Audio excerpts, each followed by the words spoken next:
Okay, so the Ashbringer, the Retribution Paladin Artefact. So let's look at this in detail. First thing to note is we've got 3 of these sort of major versions, trait versions, which we'd start off with. What I'm going to do, I'm going to run through them all, but what I want you to bear in mind as you go through these is it's the path that matters. So in terms of which of these we start off with, it doesn't matter which one might be best for us. What matters is which path will be best for us as far as we can actually complete it before raiding starts. So if we, from the point of view of raiding, of course. So if we have a look at these, let's look at this one first. This is one I least like. Ashbringer causes your Divine Storm to quickly move 20 yards in front of you, dealing damage to all enemies within its path. So it's a bit like, Chi Burst, is it? The one that just fires stuff off in a path in front of you. Useful in 2 situations. One is in a situation where you've got a lot of mobs all sort of strung out in a line. That can happen from time to time. Doesn't happen all that often, but of course we don't know. We don't know the nature of the bosses. The other one would be if you're in the most awful of situations where you're stuck out of melee range of the boss for whatever reason. At least you could use this as a ranged ability. But beyond that, on a single target fight or just a general cleave fight, or where things are packed closer together and there's not too many mobs, not at all useful. The next one we could potentially start with, this is the one that we were given the tooltip for on the BlizzCon slide, and we can compare it. It's changed slightly. We assume, I'm certainly going to assume that this is the later version what we have here, because this has been data mined. The version that was shown at BlizzCon was a screenshot that might have been, you know, very old, even at the time. It was because obviously BlizzCon was not that long ago, a matter of weeks, but the slide might have been prepared a long time ago. So when you use Templar's Verdict or Divine Storm, Ashbringer will mimic that action. So it's basically like it's doing double damage. Now, what's the difference between the wording here and this extra 2 seconds? Does it really matter if it does its damage 2 seconds later? Well, it might, particularly in the case of a Divine Storm. If we have, like, as we've had in Warlords of Draenor, some fights where you've got a short, very short period to AoE some mobs, such as, you know, the mobs that came in on Operator Thogar, the hands on Cormrock, the imps that spawn in on Zul'Harak and Manaroth, then you might do a Divine Storm and a second later the mobs are dead, and then another second after that this fires off. Well, all it's going to do is its damage on the boss, isn't it? So it's actually, you know, but the wording here doesn't say when it happens. If it happens at the same time and it's literally just doing double damage, that's much better than waiting 2 seconds later. Only a minor point though, minor point. And then the other one, Blade of Justice will deal damage to the target an additional 1 to 3 times. RNG again, isn't it? It means your Blade of Justice is at least going to do double damage, potentially quadruple damage. It's all RNG on the same level, I would say, as Empowered Divine Storm. Empowered Divine Storm has been a bit of an issue for us, and this looks to be something fairly similar, although because this, you know, because we can have Blades of Light turn into an AoE ability. It turns into Divine Hammer for AoE situations. So this again can mean, you know, we could have, with good RNG, massive amounts of AoE damage, and with poor RNG, not so much. Or even in a single target situation, if we're firing off a few Blades of Justice during Avenging Wrath, if we get a couple of quadruple or triple procs but quadruple damage, then that would be really good. If we're only getting like the 2s, the extra damage, not so good. So I'm not keen on this for that reason. Obviously we need to see how these things play out, but as it's stated at the moment, and of course all this could change, I will say that straight away, all of this could change a lot before it all goes live. You know, beta has not even begun yet. It's supposed to be beginning very, very soon, but it hasn't begun yet. So then we have a look at what we could graduate onto. So this one that I didn't particularly like, the Divine Tempest, what does that go on to? Increasing your healing from Flash of Light. Well, again, for raiding purposes, probably not that great. Notice a lot of these abilities you can spend up to 3 points on, but each point doesn't do the same. You'd look at this and you think, okay, that can go up to 30% more then. No. If we spend more there. We just see it goes up to 20%. The first point you spend always seems to be worth more than the next two. But then after this, where do we go? Well, this is actually really good. Really good. You can get up to an extra 8 seconds from your Avenging Wrath. That's, of course, our big cooldown. And it is our big cooldown in Legion as things stand at the moment. Bear in mind as well, it's easy to think at the moment of Avenging Wrath lasting 30 seconds. You have to remember we use Sanctified Wrath almost as standard at the moment, but that's going away. So it'll be 20 seconds for Avenging Wrath. So this is adding an extra 8 seconds onto it. That is basically a 40% increase in the duration. That is very handy. That is something we would ideally like to get. But will it form part of the best path for us? As I say, as we, as we're working, because that's the other thing. I mean, what do you do when you're working out your path? Do you work out your path so it'll be the strongest possible for the first week of raiding, which will be this third week of Legion, or do we think a bit more long term? How easy is it to reset it? They say we can reset for a cost. What is that cost? All these things we'll have to wait, and realistically we'll have to wait until the end of beta to find out. Because when a beta comes in, you often get an accelerated rate of progression so that you can test things out. It's no good making us, they say it's going to take months to unlock all these. It's no good making us do months on the beta, is it? Because not many people will do that. So they'll give us an accelerated rate so that we can actually test it all out. Other things, we go onto this side. Deflection, damage taken reduced by up to 13%. That's not bad.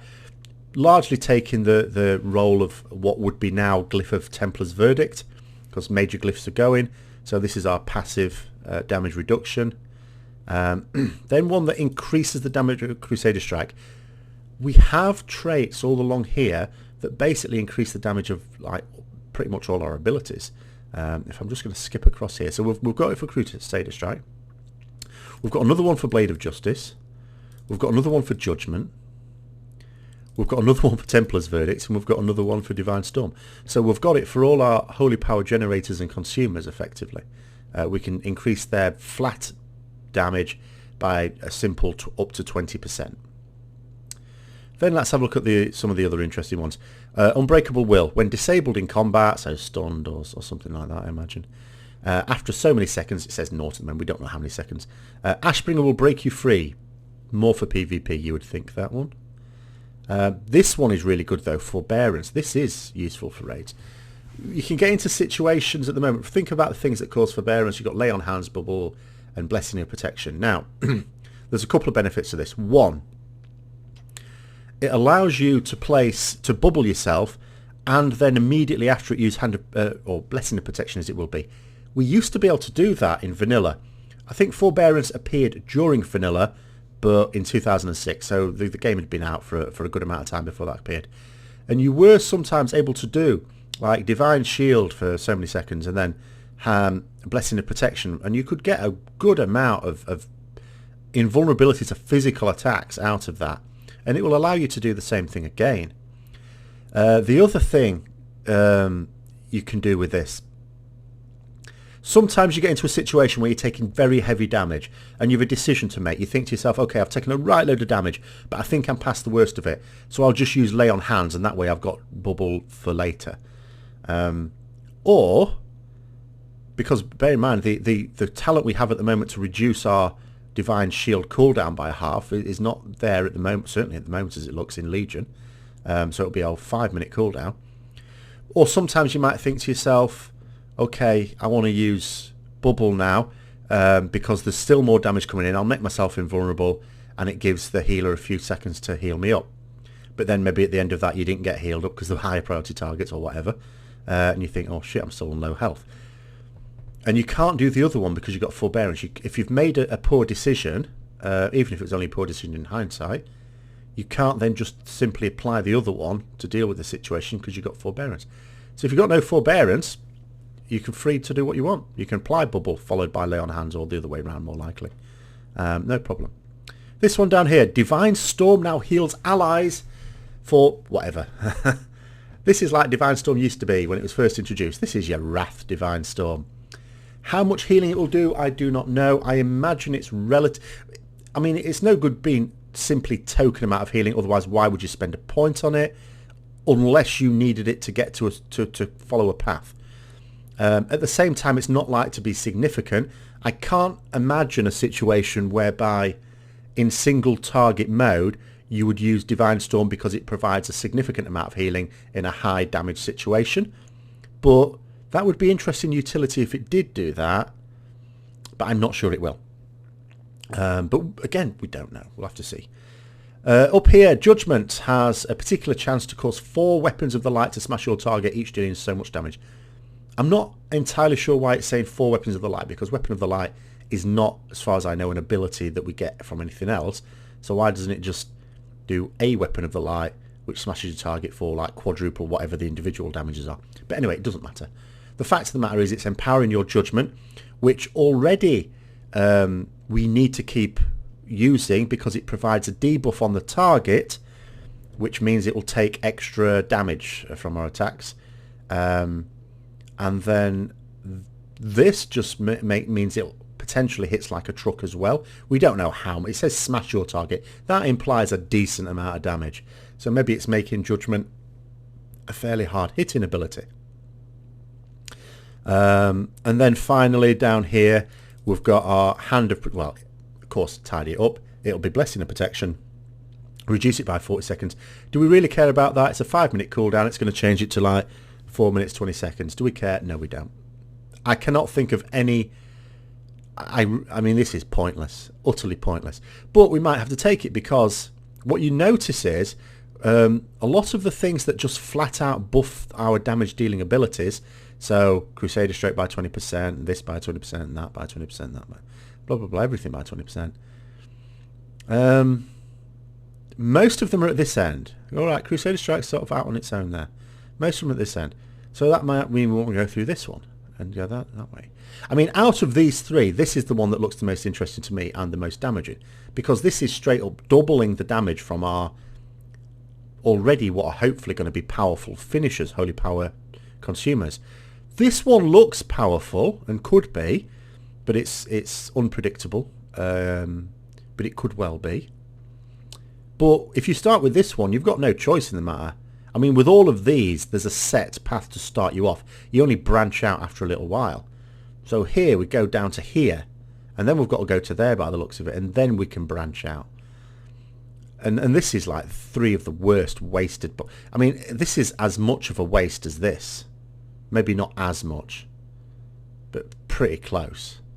So that again makes me think, well, maybe this one followed by this because it's still useful, followed by this because that's still useful, because we don't know how far along we can get in the first 2 weeks. I can't imagine it's very far. If it's going to take us months to unlock everything, I can't think we're getting very far in the first 2 weeks. You know, and that might literally be it. Maybe we can get that, and maybe that. And then as we progress for the next few weeks, maybe down to that. Which also gives us access to there. So if I look at it at the moment, I'd probably be thinking this route here, and get to there quickly, and then branch out that way, and then that way, and so on. But I'd be absolutely gobsmacked if the trait tree that we get when Legion launches looks anything like this. But the basic traits might be fine. They might just rejig some things and move some things around. But at the moment, this is what it's looking like. Be interesting to see if this is still what it's like in beta. I'm told that beta is likely to be coming out next week. We haven't had beta for now, if that's what you're thinking. It's currently alpha. We've just had some streamers and theory crafters in.